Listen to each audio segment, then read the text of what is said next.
What's up, Ragin Nation? How's it going? This is Alex Yu, and you're watching the Ragin Ronin review. I got a review for you. I checked out Mank. This is a film, the latest film from director David Fincher. It's showing on Netflix, and this is a film that is a contender for actually several Academy Awards for this year's 2021 Oscars, including Best Picture. So I really wanted to check it out, and on top of that, I'm a fan of David Fincher.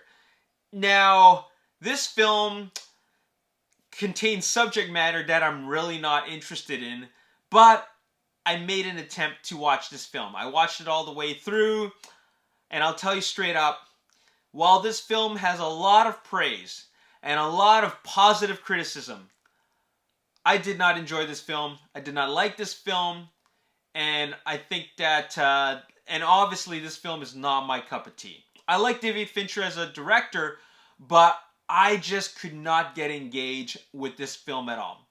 I'm going to tell you straight up, this film is going to get a 3 out of 10 from me, but that's just my personal opinion, and it gets 1 point for acting, 1 point for production design, and 1 point for great direction. And in the sense that and by that I mean that David Fincher does a really great job in recapturing that era of, what is it, the 1930s Hollywood.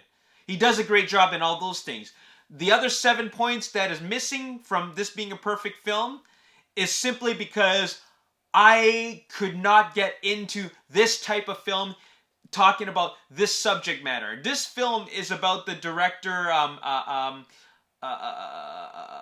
the writer, Herman J. Mankiewicz.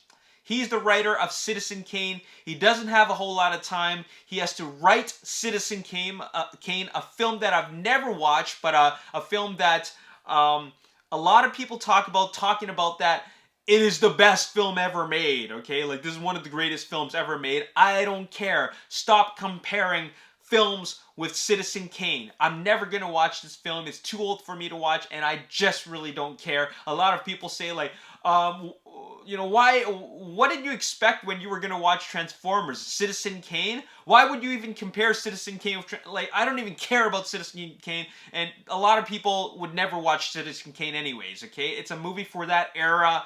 Nobody cares, okay? I'm sure it's a great film for some people, but it's definitely not my cup of tea. Rant done.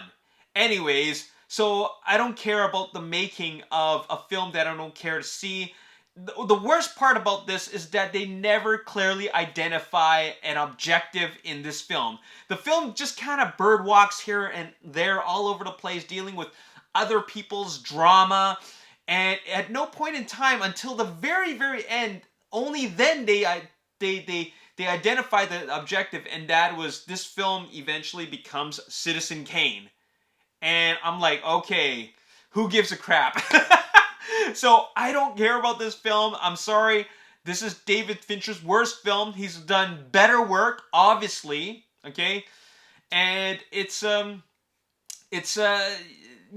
just not for me. And you know what? It has a Best Picture nomination, but these are the types of films that, you know, over the last so many years, Oscars love. They love these types of films that is trying to make a statement, okay?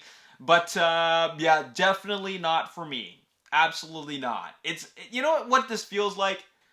This is like, okay, Once Upon a Time I absolutely loved, right? This is in the same, like, realm as Once Upon a Time in Hollywood because it's trying to tell a story about Hollywood.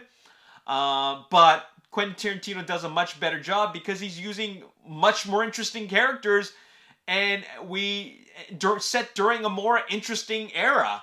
So, anyways, there you have it. I'll give it a 3 out of 10. Don't check it out. Don't waste your time, okay? Yeah, I feel pretty negative about this film. I mean, it's one of my favorite directors, and he drops a bomb on us, okay? Anyways, that's it. My name is Alex Yu, and thanks for watching this review. I'll see you next time. Peace.